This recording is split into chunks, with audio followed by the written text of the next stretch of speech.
ഞാൻ എല്ലാത്തിലും അടിപൊളിയായിട്ട് കിങ് മേക്കർ പോലെ തന്നെയാണ്. എന്ത് കാര്യം കിട്ടുകയാണെങ്കിലും പെർഫെക്റ്റ് ആയിട്ട് ചെയ്യുന്ന ഒരാളാണ്.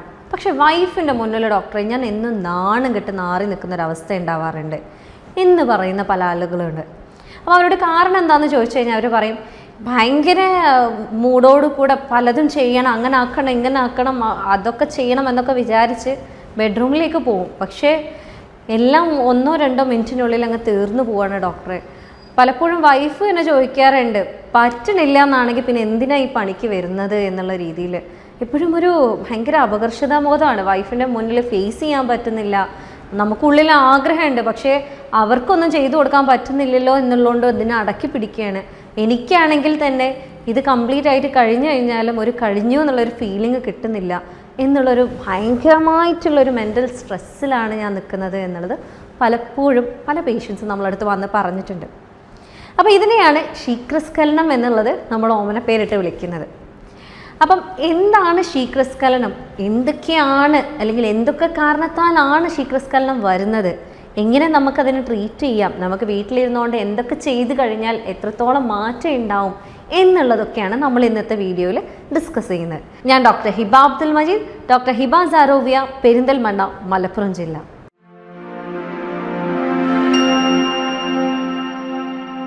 അപ്പം ആദ്യം തന്നെ എന്താണ് ശീഘ്രസ്ഖലനം എന്നുള്ളതാണ് നമ്മൾ മനസ്സിലാക്കേണ്ടത്.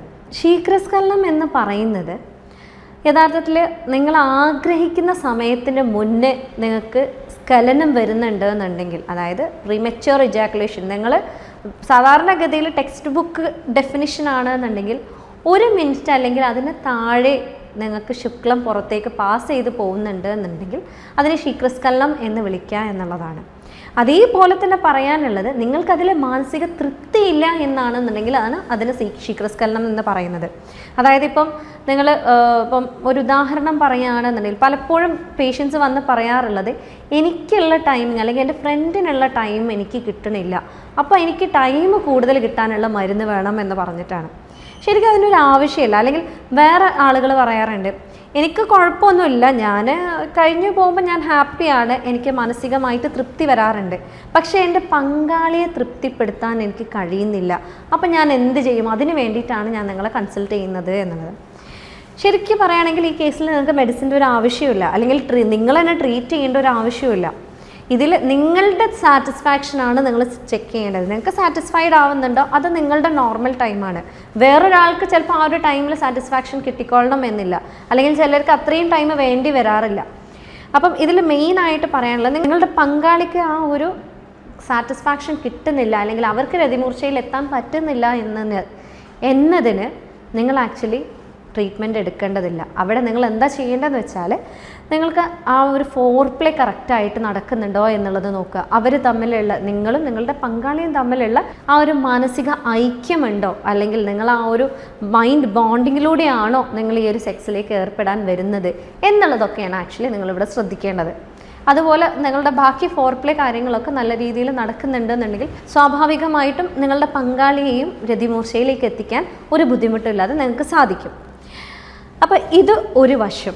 ഇതിൽ പിന്നൊരു വശം എന്ന് പറയുന്നത് ഇപ്പോൾ ഈ പറഞ്ഞ പോലെ 1 മിനിറ്റിനുള്ളിൽ അല്ലെങ്കിൽ അവർ എത്ര നടന്നു കഴിഞ്ഞാലും അവർക്കൊരു രതിമൂർച്ച കിട്ടുന്ന സുഖം കിട്ടുന്നില്ല എന്നാണെന്നുണ്ടെങ്കിൽ അതിന് പല കാരണങ്ങളും ഉണ്ടാവാറുണ്ട്. അതിൽ ഒന്നാമത് എന്ന് പറയുന്നത് ഹോർമോണൽ ഇംബാലൻസ് തന്നെയാണ്. ചിലപ്പം ചില ആളുകളിൽ തൈറോയിഡ് റിലേറ്റഡ് ആയിട്ടുള്ള എന്തെങ്കിലും രോഗങ്ങളുണ്ട് എന്നുണ്ടെങ്കിൽ, അല്ലെങ്കിൽ അവർക്ക് മറ്റ് ടെസ്റ്റോസ്റ്ററോൺ റിലേറ്റ് ചെയ്തിട്ടുള്ള എന്തെങ്കിലും പ്രശ്നങ്ങളൊക്കെ ഉണ്ട് എന്നുണ്ടെങ്കിൽ ഈ പറഞ്ഞ പ്രീമച്യൂർ ഇജാക്കുലേഷൻ ഉണ്ടാവാം. അല്ലെങ്കിൽ ചില കേസുകളിൽ നിങ്ങൾക്ക് സ്ഥിരമായിട്ട് മൂത്രം ഒഴിക്കുന്ന ടെൻഡൻസി ഉണ്ട്, അല്ലെങ്കിൽ സ്ഥിരമായിട്ട് UTI അല്ലെങ്കിൽ മൂത്രച്ചൂട് അല്ലെങ്കിൽ മൂത്രത്തിൽ പഴുപ്പ് എന്നൊക്കെ പറയുന്ന രോഗം സ്ഥിരമായിട്ട് ഉണ്ടാവുന്ന ഒരാളാണെന്നുണ്ടെങ്കിൽ ഈ പറയുന്ന പ്രീമച്യൂർ ഇജാക്കുലേഷനുള്ള ചാൻസസ് കൂടുതലാണ്. അതേപോലെ തന്നെ നിങ്ങൾക്ക് പ്രോസ്റ്റേറ്റ് സംബന്ധമായിട്ടുള്ള രോഗങ്ങളുണ്ട്. BPH പറയുന്ന, അതായത് നിങ്ങൾ പറയുന്നുണ്ടാവും പ്രോസ്റ്റേറ്റിന് വീക്കം വന്നു എന്നൊക്കെ പറയുന്നത് കേട്ടിട്ടുണ്ടാവും. അപ്പോൾ അത്തരത്തിലുള്ള രോഗങ്ങളുണ്ട് എന്നുണ്ടെങ്കിലും ഈ പറയുന്ന പ്രീമച്യൂർ ഇജാക്കുലേഷൻ ഉണ്ടാകാനുള്ള ചാൻസസ് കൂടുതലാണ്. അതേപോലെ മറ്റൊരു പ്രധാന കാരണം എന്ന് പറയുന്നത് നമ്മുടെ മൈൻഡ് തന്നെയാണ്. അതിൽ മെയിൻ പ്രധാനം എന്ന് പറയുന്നത് തന്നെ മൈൻഡാണ്. അതായത് ചിലപ്പം എൻ്റെ പെർഫോമൻസ് എൻ്റെ വൈഫിന് ഇഷ്ടപ്പെടില്ലേ എന്നുള്ള ആ ഒരു അതിയായ ആദി ഈ ഒരു പ്രശ്നം ഉണ്ടാക്കാറുണ്ട്. മറ്റൊന്ന് കഴിഞ്ഞ പ്രാവശ്യം എനിക്ക് പെട്ടെന്ന് പോയി, ഇപ്രാവശ്യം അല്ലെങ്കിൽ ഇന്നലെ പെട്ടെന്ന് പോയി ഇന്നും എനിക്ക് പെട്ടെന്ന് പോവോ എന്നുള്ള ടെൻഷൻ. ഇതുണ്ടെങ്കിൽ എന്തായാലും നിങ്ങൾക്ക് പെട്ടെന്ന് പോകും എന്നുള്ളത് അധിക ആളുകളിലും നമ്മൾ കണ്ടുവരുന്നൊരു പ്രശ്നമാണ്. അപ്പോൾ ഇതിൽ പ്രത്യേകം പറയാനുള്ളത് എന്താണെന്ന് വെച്ചാൽ, നിങ്ങൾക്കിപ്പം നിങ്ങൾ ഒരുപാട് കാലമായിട്ട് സെക്സിൽ ഏർപ്പെട്ടിട്ടില്ല എന്നാണെന്നുണ്ടെങ്കിൽ, എന്നിട്ടാണ് നിങ്ങൾ സെക്സിൽ ഏർപ്പെടുന്നത് എന്നുണ്ടെങ്കിൽ അധിക ആളുകളിലും പെട്ടെന്ന് പോവാറുണ്ട്. അത് വളരെ നോർമലാണ്.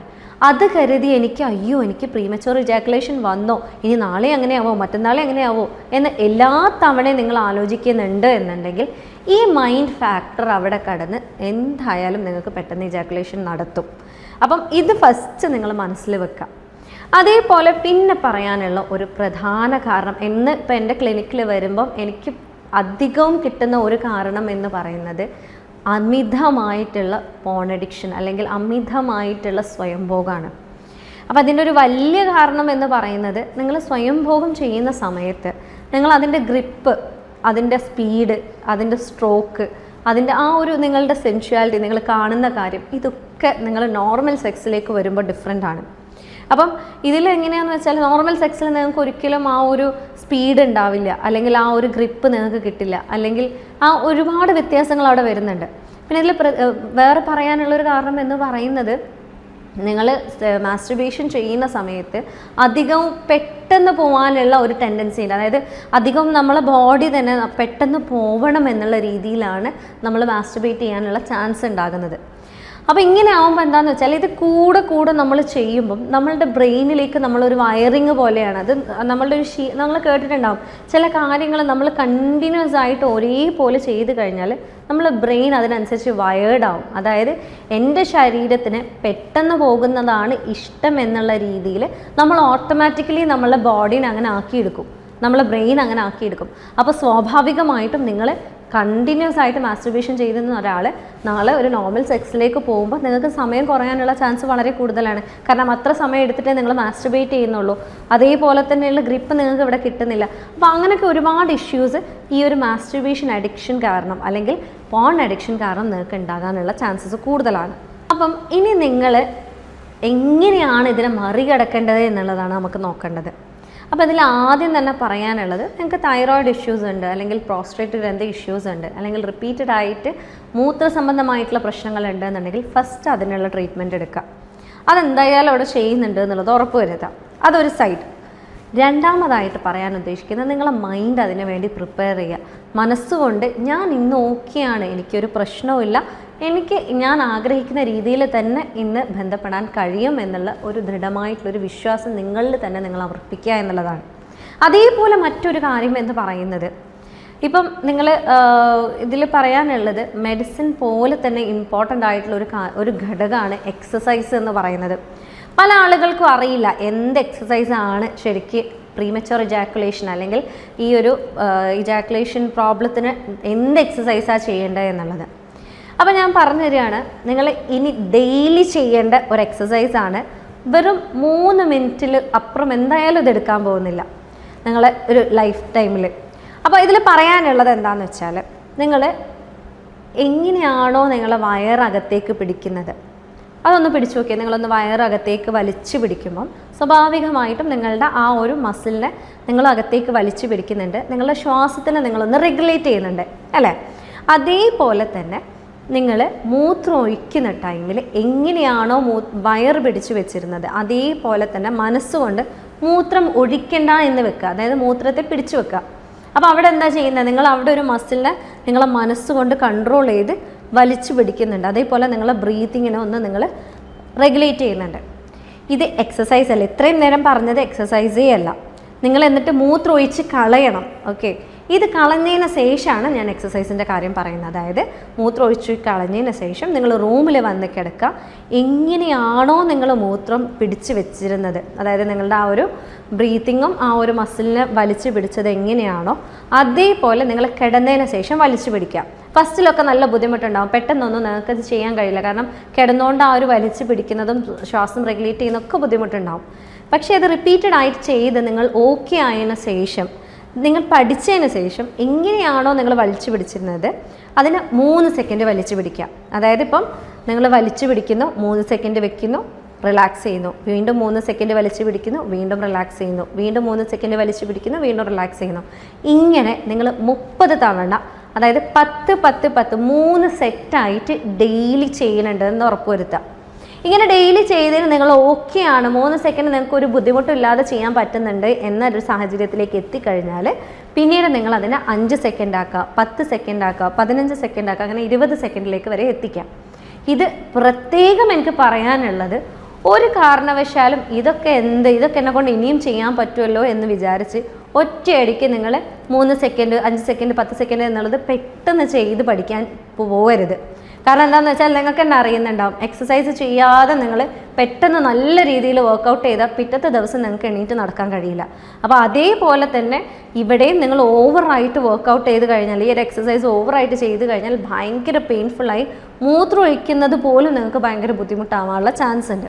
അപ്പോൾ അതുകൊണ്ടാണ് നിങ്ങൾ 3 സെക്കൻഡ് സമയം എടുത്ത് ചെയ്യുക, അതായത് ഒരു 2 3 4 ദിവസം എടുത്ത് ചെയ്യുക, 5 സെക്കൻഡ് അതുപോലെ എടുത്ത് ചെയ്യുക, അങ്ങനെ നിങ്ങൾ ടൈം കൂട്ടി കൊണ്ടുവരാം. അപ്പോൾ ഇതുകൊണ്ട് എന്താ നമ്മൾ ഉദ്ദേശിക്കുന്നതെന്ന് വെച്ചാൽ, ഇവിടെയുള്ള ഒരു പ്യൂബക് ഓക്സിജനസ് മസിൽ എന്ന് പറയുന്ന ഒരു മസിലുണ്ട്.